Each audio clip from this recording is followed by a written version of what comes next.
Hi everyone. Today I am going to start with the chapter electricity, and today I am going to cover charge and current. Today I have uploaded 2 other videos and there was some noise is coming. Hope you are able to understand all those things what I am explaining. And from the next time I will be more careful while shooting the videos. Sorry for that. Electricity. When we utter the term electricity, immediately charge, current, all these words comes into our mind. Why? In the lower classes you know metals are good conductor of electricity. From where this charge is coming? Through these wires charge flows, and these wires are made up of metals. But why these metals conducts current? From where these charges are coming? So all these questions are popping up. You know the solids are categorized into 3 parts: conductor, insulator and semiconductor. The wires are made up of metals. Metals are good conductor of electricity. Why metals are good conductor of electricity? Why insulators can't conduct electricity? This is the electronic configuration, the diagram that you are studying in your chemistry. You know the every atom, every metal, there will be some atoms, and in every atoms there will be some particles. What are those particles? In chemistry you have already studied all those things. Nucleus, and in nucleus there will be proton and there will be neutron. And in outermost cells there will be electrons. All 3 subparticles are there. In nucleus there will be proton. Proton is positively charged and neutron is neutral. And in all these cells electrons are moving. Okay? So electrons are negatively charged particles. Negatively charged particles. So with the force of nuclear force of attractions, all the electrons are bound to the nucleus and these are revolving. Okay? In the case of insulator, all these atoms in any object, there will be number of atoms. Okay? There will be number of atoms, and in every atom you will see the structure like this. Okay? Since in insulator, what will happen? You will see the outermost electrons. The outermost electrons. What are these outermost electrons are called? These are called valence electrons. These are called valence electrons. Because this cell is called valence cell. You know how these electrons, these particles are getting arranged? I think you know, you have studied in chemistry 2n square rule. When n is equal to 1, in first cell when n is equal to 1 square into 2, so 2 electrons will be there. And in second cell n is equal to 2, so 2 square, 4 into 2, 8 particles will be there, 8 electrons are there, and then next 18 like this arrangement of electrons will be there. So in case of insulators, all these outer cells, they have this octet rule. They satisfy the octet rules either by bonding with the neighboring atoms. So no electrons are free to move. So how then we will conduct electricity? We know current is the flow of charge. This thing we are reading, I think from class 5th or 6th, the current is flow of charge. Then, but in case of metal, you will see these outermost electrons will become free. How? How these electrons will become free? You know most of the wires, can you tell me, most of the wires made up of which metal? They are made up of metal copper. They are made up of metal copper. Do you know what is the atomic number of copper and what is the arrangement of electrons in case of copper?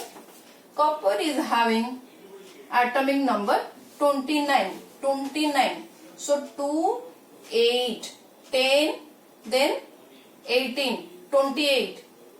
In copper, first cell there will be 2 electrons. In second cell there will be again 8 electrons. In third cell there will be 18 electrons. So 2, 8, 10 plus 18, 28. In last cell there will be 1 electron. In last cell there will be 1 electron. Okay. So this electron is now loosely bound. This electron is loosely bound to the nucleus because it is far off. These electrons are very near to this positive charge, proton. So very near to the nucleus. So they are tightly bound. Here these outermost electrons are loosely bound to the nucleus. So when you give a little energy, these electrons will knock out from the valence shell and it will become free. And in metal, suppose copper metal, so many atoms are there. So that means, if you are giving little bit of energy, if you are supplying little energy to the copper metal, so many free electrons are now available and will roam around. And these electrons which became free are called free electrons. And these free electrons are responsible for your current flow. And electrons are of negative charge. So these free electrons are responsible for your current flow. When suppose a stationary charge is here, will this charge gives you current? No. When charge flows, then only you will get your current. And how this charge flows, how will get the current, that we'll discuss maybe around third lecture. Okay. So very important term we are going to discuss now first is charge. What is this charge? Okay. Always remember, charge comes with the word mass. When there is a mass, there will be charge. What does it mean? You have studied in lower classes again. Every matter is having mass. If some matter is there, some object is there, suppose this board, it has to be some mass. This pen is there, it has to be some mass. If there is a matter, there has to be mass. That means what is this mass? What is this mass? What is this mass? How much matter contained in that object? How much matter, suppose this pen, how much these plastics are contained in this pen? So that gives you the mass. So every matter has mass. If there is mass, that means there has to be charge. What does it mean? Every matter has charge. So charge is a fundamental quantity. Electrical charge is a fundamental quantity like mass. Electric charge is a fundamental quantity like mass. So there are two types of charges. Positive charge and negative charge. So you know, positive charge and negative charge, they will attract each other.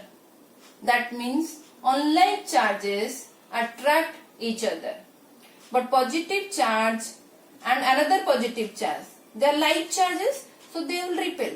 Negative charge, then comes another negative charge. These two negative charge will repel. So these small things we have already studied in your lower classes. Now these are the properties of your charge. Okay.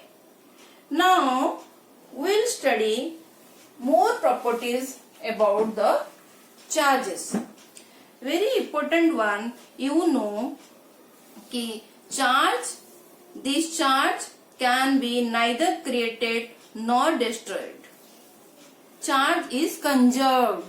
this thing. So what is this? Charge is conserved. Charge is conserved means total charge of an isolated system is constant. So total charge of an isolated system constant. What does it mean? Suppose here one box is there. Suppose here one box is there. So plus 3 coulomb one charge is there and plus 1 coulomb charge is there. Okay. Then minus 2 coulomb charge is there. Okay. Now you set this box. Okay. You set this box. You set this box. Okay. So you will get, suppose here plus 2 coulomb is there. Here suppose plus 3 coulomb is there. Then what is this charge over here? You know charge is constant.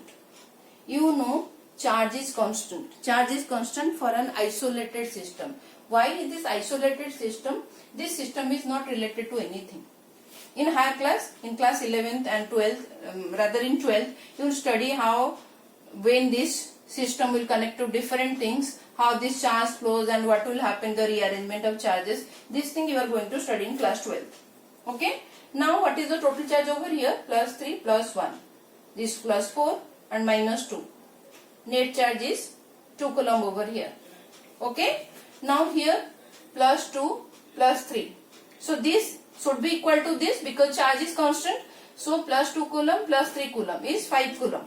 So how much this charge should be? It should be minus 3 coulomb.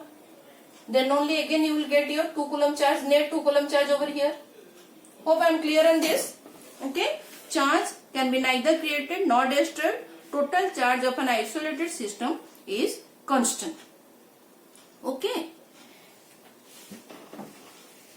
This electron is called as a fundamental charge. This electron is called the fundamental charge. This is the smallest charge that can exist independently. Electron is the smallest charge. Why? Electron is the smallest charge that can independently exist. So that's why it is called fundamental charge. Because there so many charges are there that is really smaller than this, like quarks, quasars, all those things are there. Yes, these things are there, but they can't exist independently. Only electron can exist independently. Like quarks also, I think E by 3. Quarks value is E by 3. But E by 3 it is smaller than your electron. But it can't exist independently. Okay. So electron, that's why electron is called fundamental charge. Okay. Now another important property we are going to discuss, that is charge always exists in integral multiple of fundamental charge. Charge always exists in integral multiple of fundamental charge. Again, what does it mean? Charge notation will be either this Q or Q. This is the symbol.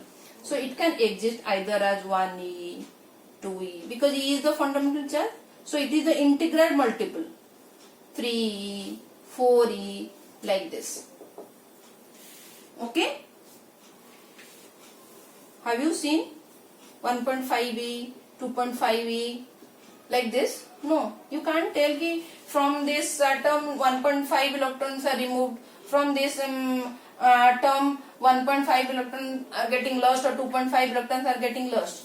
So it is the integral multiple. Okay. So from this point we are going to the next property, that is quantization of charge. What is this quantization of charge? Quantization of charge is like this. Q is equal to Ne. Formula. Q is equal to Ne. Quantization of charge. That means available in fixed amount. Available in fixed amount where N is equal to 1, 2, 3, like this. This is very important formula. So Q is equal to Ne. Quantization of charge. There is no such 1.5, 2.5, 3.5 E is there. Okay, this is a very important property of charge. Quantization. Charge is quantized. It is available in fixed amount. It is available in fixed amount. Okay, and this charge SI unit is in coulomb. Charge is measured in coulomb. Okay, charge is measured in coulomb. When a body is said to be negatively charged, when in books sentences are there, body is negatively charged. So what does it mean? Negatively charged. Negatively charged means negatively charged. That means it gains electrons. That body gains electrons. Positively charged. Positively charged means it lose electron. So loss of electron will be there. When it is negatively charged, that is gains electron. That means every atom, this proton, neutrons, electrons, it will be there. They will not go anywhere. All the particles will be there. But the number of electrons will be more over here. Since the number of electrons will be more, and you know electrons are negatively charged, that's why that body is known as negatively charged. Here, number of electrons will be less. All other particles will be there, but number of electrons will be less. So that's why this is loss of electrons. And again in lower classes, you know, when glass rubbed with steel cloth, it becomes positively charged. What does it mean? When glass rod rubbed with silk cloth, it becomes positively charged. That means electrons moves from the glass rod to the silk. Electrons moves from the glass rod to the silk. So that means electron is moving from glass rod. From glass rod to silk. Okay. So electron is moving. So here loss of electrons. So it becomes positively charged. So silk is acquiring electrons. So it will become negatively charged. Simple. Okay. Now current. What is this current? Rate of flow of charge is current. That we are studying from, I think, class 6th or something. So rate of flow of charges. That means rate, when there is rate means divided by time. In class 9th we have studied what is velocity? Rate of displacement. So velocity is equal to displacement by time. Okay. Now rate of charge, that means charge, rate of flow of charge by time. So this is your current. Current is rate of flow of charge in a time. In a particular time, how many number of charges flowing. How the charge will flow, when we'll get the current, that we'll discuss later. But rate of flow of charge, that is charge by time, is current. Okay. And what is the unit over here? You know charge is measured in coulomb, already I have told, and T, time in seconds. Okay. So SI unit of current will be coulomb per second, and this is known as ampere, names after a scientist. Okay. So when in exam, if question will come, you would write the SI unit of current, you will write ampere, you will get half mark. You have to mention I is equal to charge by time, and this is coulomb by second, and this is ampere, then only you will get your 1 mark. Okay. Hope I am clear on these basic things. And which device is used to measure this current? Ammeter. Ammeter is used to measure this current. Okay. From there, I am going to discuss a very important question that comes in exam. Calculate the number of electrons constituting 1 coulomb of charge. Calculate the number of, you have to calculate number of electrons constituting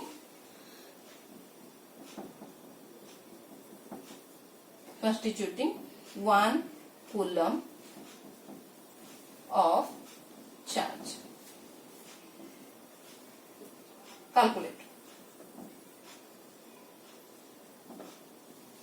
What is the number of electrons constituting 1 coulomb of charge? How to calculate? You know Q is equal to NE. What is this N? What is this E? E is the charge of electron. Already I have told. E is the charge of electron. So this is your charge of electron, which is 1.6 into 10 to the power minus 19 coulomb. This is the charge of an electron. Okay. What is this N? N is number of electrons. What is the significance? We are studying this. You can actually this formula. What is the importance of this formula? Actually, you can find the quantity of charge of any object. You can find the quantity of charge of any object if you know the number of electrons present in that object. If you know the number of electrons present in that object. Okay. So 1 coulomb of charge. So 1 C, N we don't know, that we are going to find out, and you know N is equal to 1.6 into 10 to the power minus.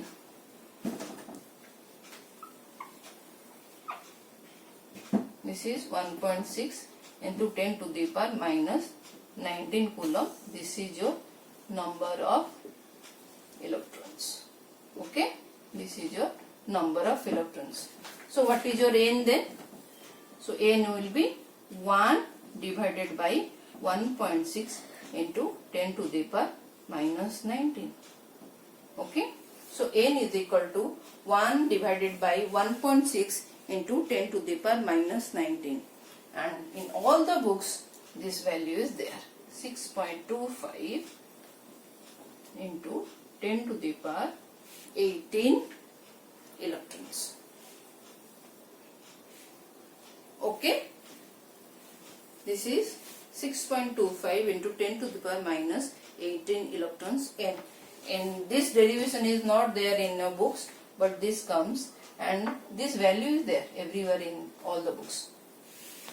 Okay. So hope we have some fair idea about the charges and the properties of charges and what is this current. Okay. So in my next video I am going to discuss about potential and potential difference, and next to that definitely we are going to discuss about the current flow, how this current flows, how we are getting current. Thank you for watching.